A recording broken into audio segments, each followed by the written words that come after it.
Hey, boss! Where do I put this toxic waste? Well, we are at the pier, so I don't know, just dump it in the ocean. Are you sure that's a good idea? I'm always sure. I mean, what could go wrong?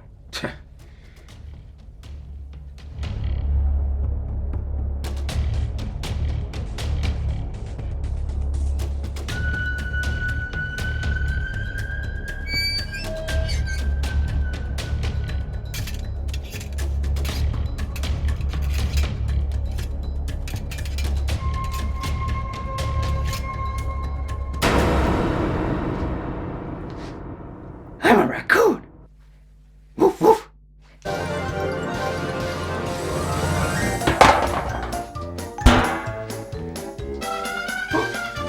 Woof woof!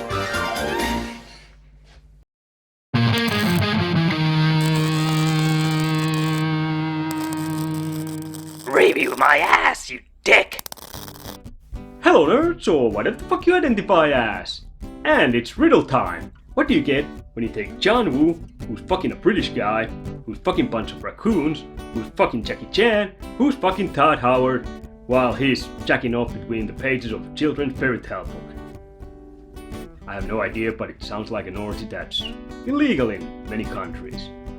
Anyway, this is my review of Biomutant.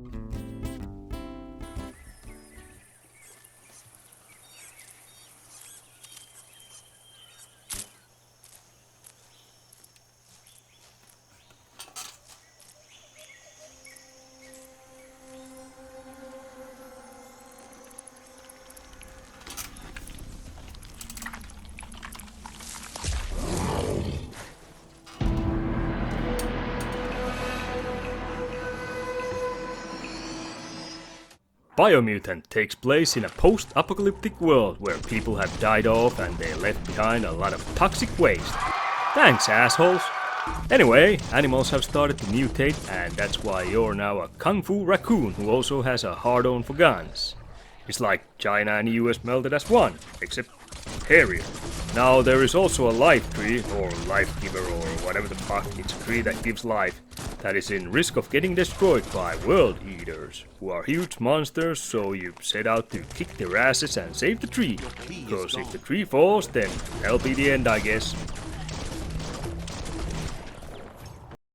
This is the life tree, and you must save it from the world eaters.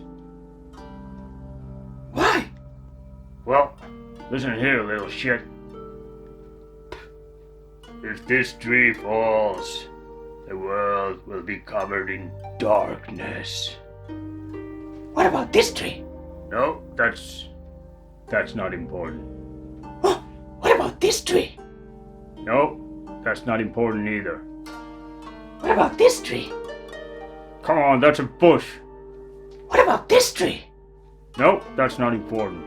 What about this tree? Quit it. What about this tree? Oh my god, kill yourself.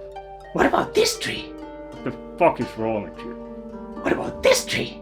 No, What about this tree? that tree is barely alive. What about this tree? The life. The life tree is the only one that gives life, so that's the only one that matters. Got it? Is it because of the size? Because this is a big tree too. No, it's not the size, you little shit. Oh, is it because of the name? Because I named this tree the oxygen giver. That's pretty important too. No, that's not important. So oxygen is not important. Look, you little... Yeah, oxygen is important, but there's the motherfucking life tree. Ooh, I named this tree Life Giver 2.0. It gives twice as much life. Do I save it? Do I save it? Fine!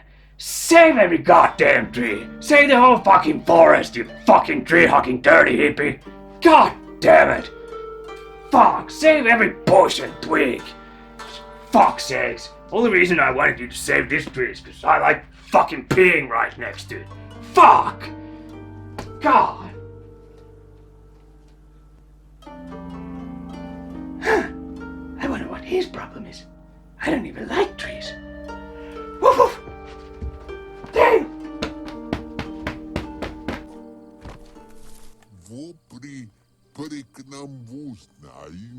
Says they've been waiting for you to help them liberate the outpost.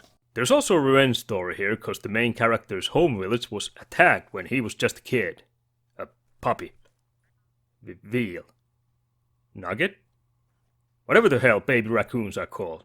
Anyway, his home village was attacked by this big ugly dude who killed our main character's parents. He doesn't really remember anything from his childhood, so he gets few flashbacks where you play parts as little kitten raccoon. He also forgot all his friends, but as you run into them during the game, you start to remember more. There are a few side characters in this game like Gizmo, who doesn't actually multiply when he gets wet, and also an old guy called Out of Date. Get it? Cause he's old.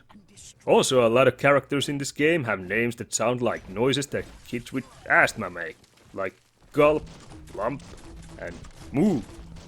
I don't know what kind of sounds kids with asthma make. In fact, everything in this game is named weird and quirky, which is kind of part of its charm.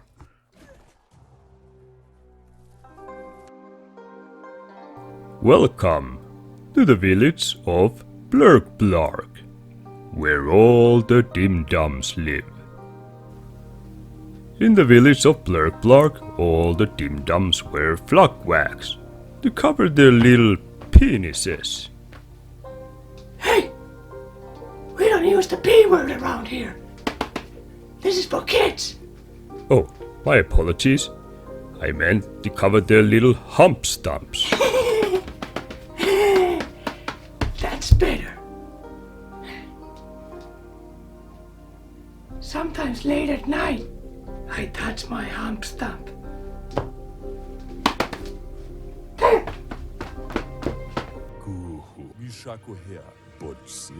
Asks you to do the right thing for the sake of your conscience. It's only through your inner conflict you're held accountable for your actions. So you run into a lot of different characters in this one, but this game pretty much mainly has only one voice actor 95% of the time who speaks English. It is some British guy who narrates everything cause all the characters talk like they're from Jabba the Hutt's palace. The narrator then translates what everyone is saying here, which sounds like something that should piss me off much more, but he does pretty nice job and is actually pleasant to listen to. His voice enhances the feel of fairy tale-like world in this game and it fits nicely. The narrator also comments a lot of stuff while you just roam around the world, but you can tone down his commentary from the options if you want to. I didn't, cause, like I said, I just kinda liked him.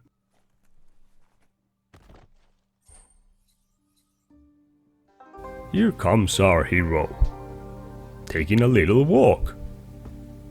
Oh, seems like our hero has stepped in something.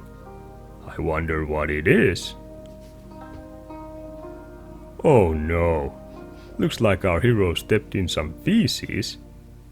I bet it smells bad. Oh, now our hero is rubbing the feces on his fur, cause apparently he's out of napkins. Well, that's just disgusting. Now it looks like our hero got an idea. Young Pee Paku Paku. Oh, come on. I don't want to translate that. Young Pee Paku Paku. Oh, please don't make me translate that. I mean, I'm trying to be a gentleman here. Come on. Young Pee Paku Paku. Fine. Our hero has a huge cock. I hope you're happy. This is really degrading. Yes, keep wagging that tail.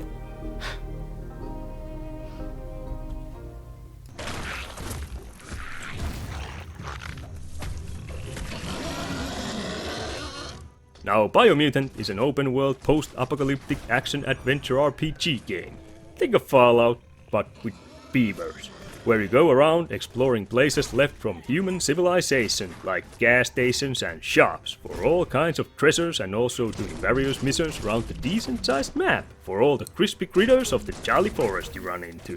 There's also a lot of loot in this game to be found. Better armor in the form of helmets, shoulder pads, jackets, pants, and even skirts if you feel like airing out those musty old raccoon nuts.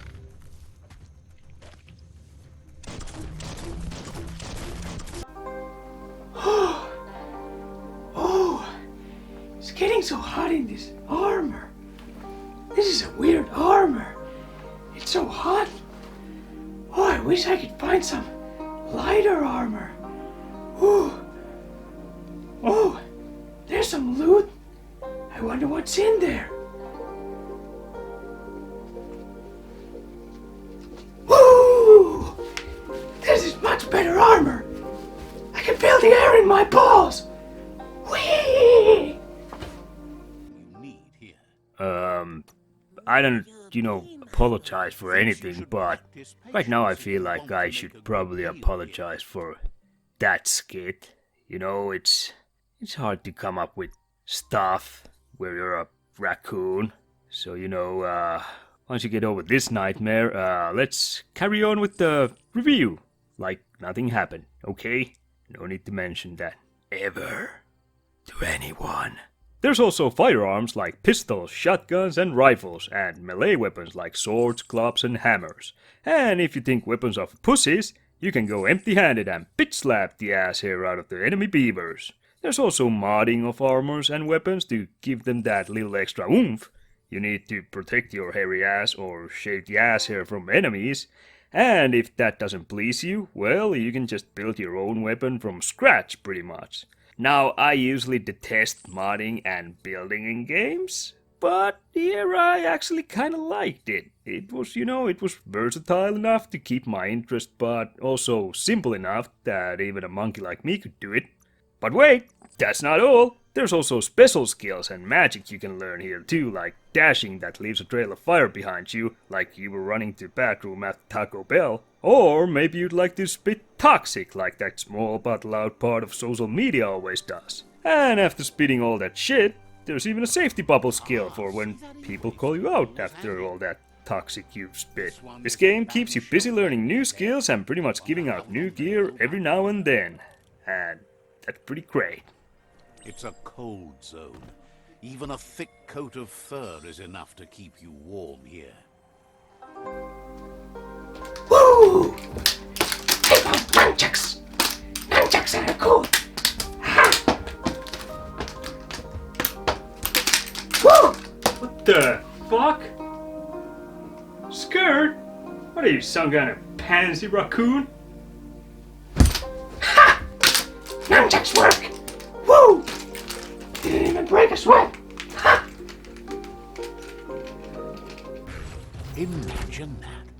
You could just go to a place like this to get a proper meal back in the old world.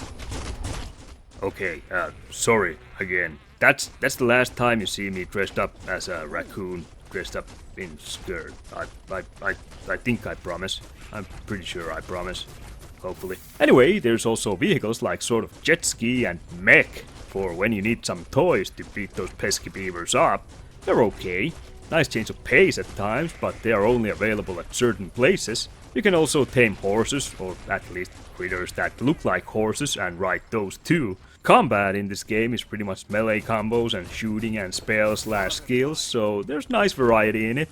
Also jumping and dodging. I really like the slow motion jumping and shooting here. I'm just a sucker for that type of action. Although this ain't no Max Payne, it's not even near, so forget that. Also lots of different types of enemies, which is also nice, although they mostly have pretty similar tactics though. Be it rat or a beaver, they mostly charge head on, but there are some bigger enemies too that offer a bit more challenge. It's harder to finish off a big beaver than a small one. Also some puzzles here, which are usually these wheels you turn to line them correctly, but they're really not that challenging. And when I say they're not that challenging, I mean they're super fucking easy. Also, like I said, this is an RPG, so there's leveling up and choosing where to put your points when you gain new level. You have your strength, agility, vitality, charisma, luck, and intellect. I also like that when you make your character at the start, the body type affects those skills at start. Lean and mean runs fast and is agile, but fat will fuck you up if he catches you.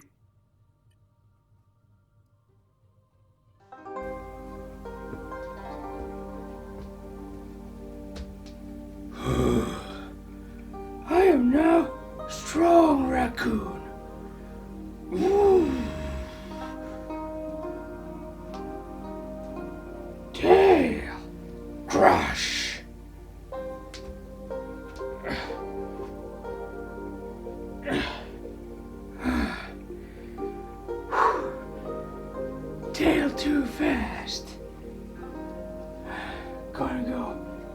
eat and sleep.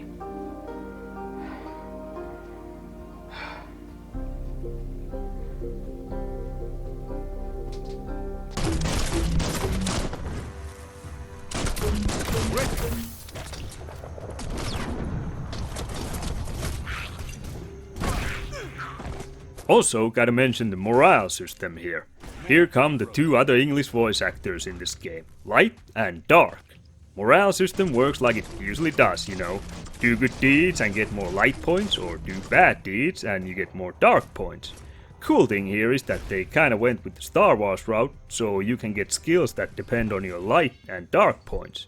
Weird thing though is that the light side here gives you force lightning. That's not how it's supposed to go. But I always like this kind of system though. Anyway, let's take a look at the things that suck in this game. Well, firstly, I do love the weird and quirky storybook style, world and lore in this game, but the overall story was kinda lacking some punch in my opinion. I mean, the world eaters who are eating the life giver's roots were left kinda hollow in this, in my opinion.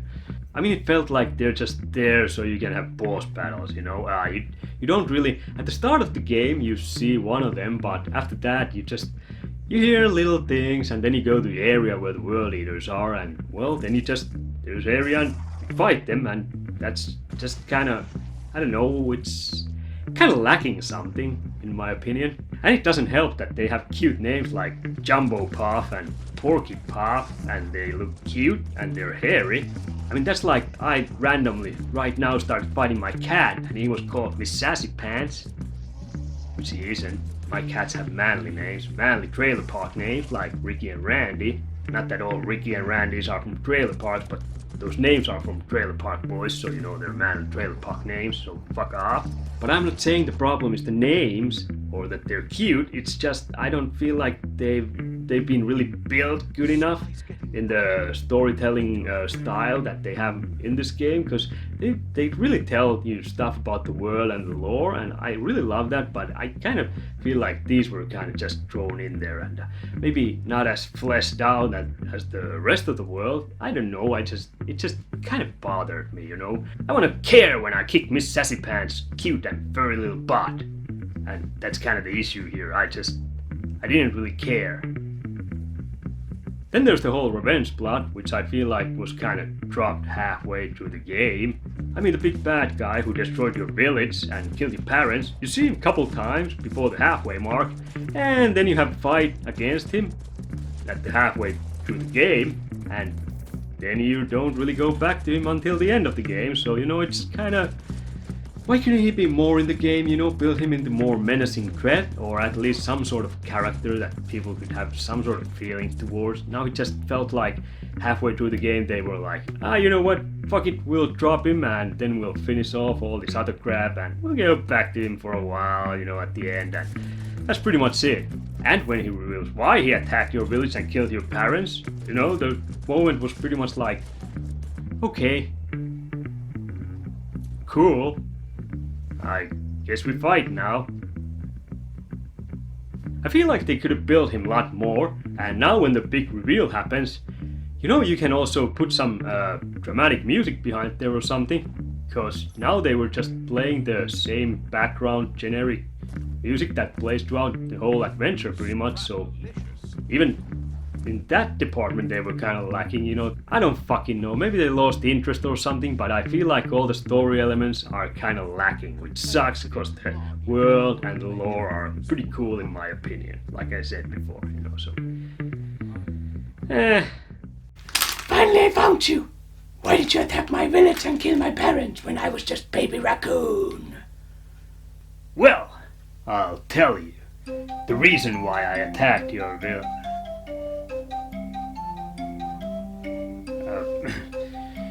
The reason why I attacked your village... I killed your parents cause... Okay, this isn't working out, you know, this... Oh, who picked this music? Cause it's really killing the vibe here, you know. I can't do this. I'm sorry. I'm sorry. I really can't. This music is just too... It's too disturbing, you know. No. Yeah, I think you're right. I mean, this music is pretty fucking awful. I don't really feel like taking revenge while this shit is playing. Maybe we should just forget about this. Yeah, I mean, this music is shit. I mean, who the fuck picked this? You can't really concentrate on anything dramatic here with this kind of fucking shit playing in the background. You know your parents actually listen to this kind of music all the time. That's, the main reason why I actually killed them. Well, that's actually the only reason. Oh, well, then it's pretty understandable, because, I mean, this shit is pretty terrible, so, I forgive you. Yeah, I knew you'd understand.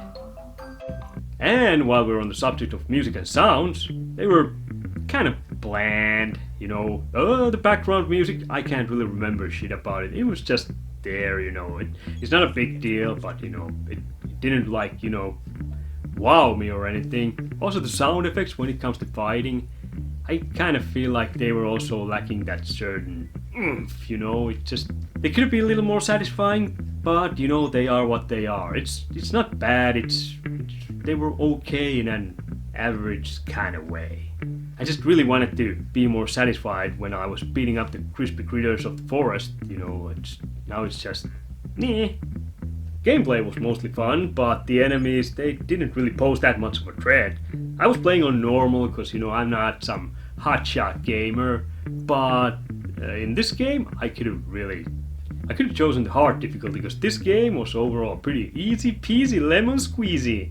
Sure, there were lots of different types of enemies, but they all had pretty similar patterns most of the time, and let's face it, the enemies in this game were pretty fucking dumb.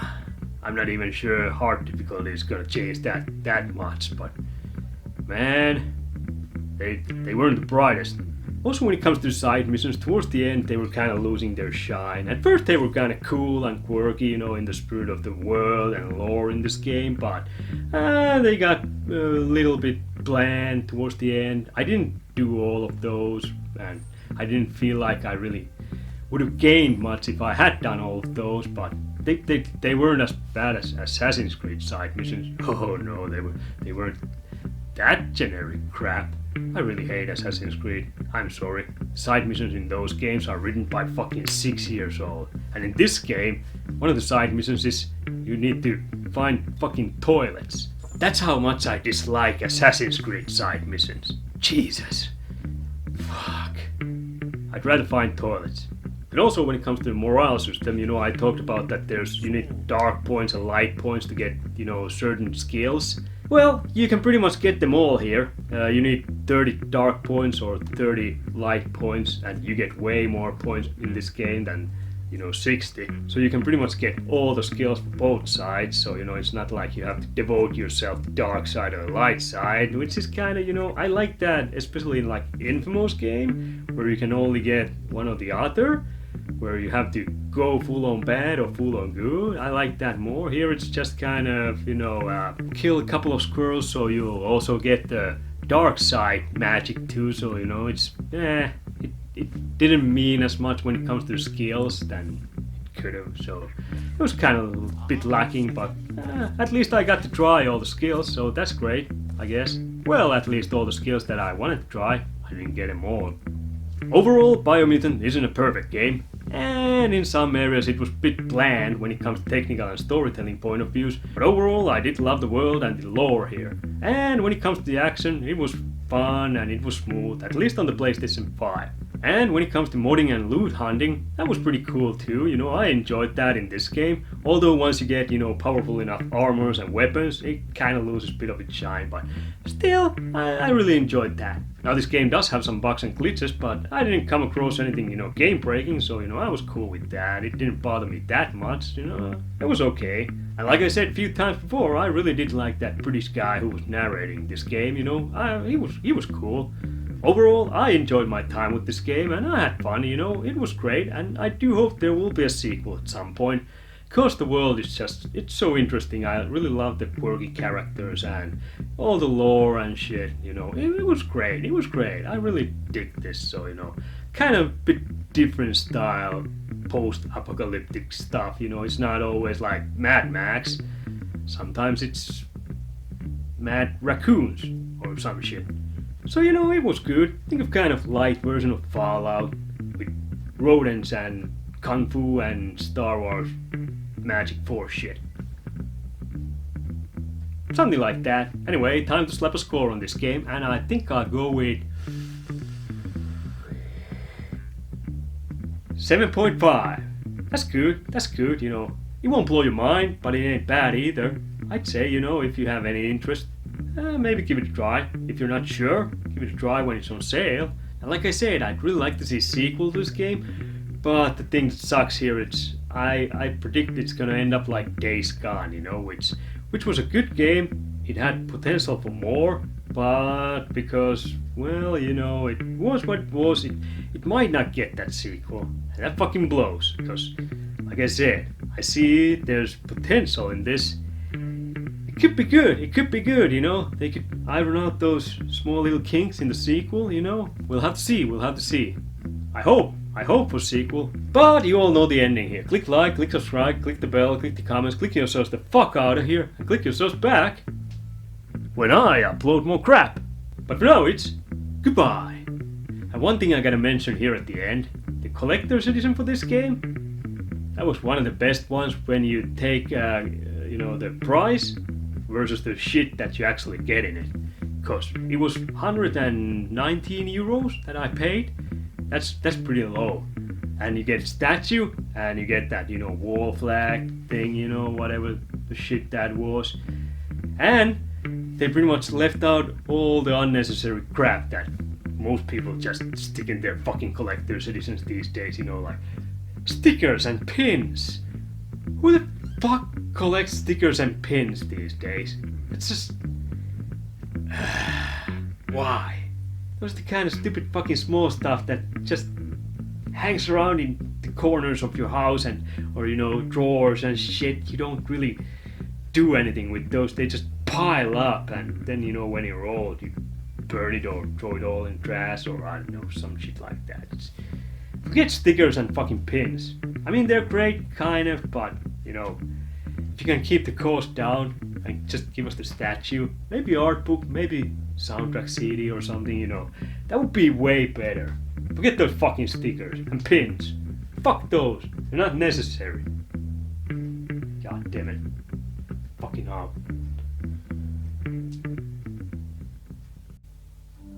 Looks like that little raccoon saved the life tree. That'd be a monkey's uncle. You know what? I probably am a monkey's uncle.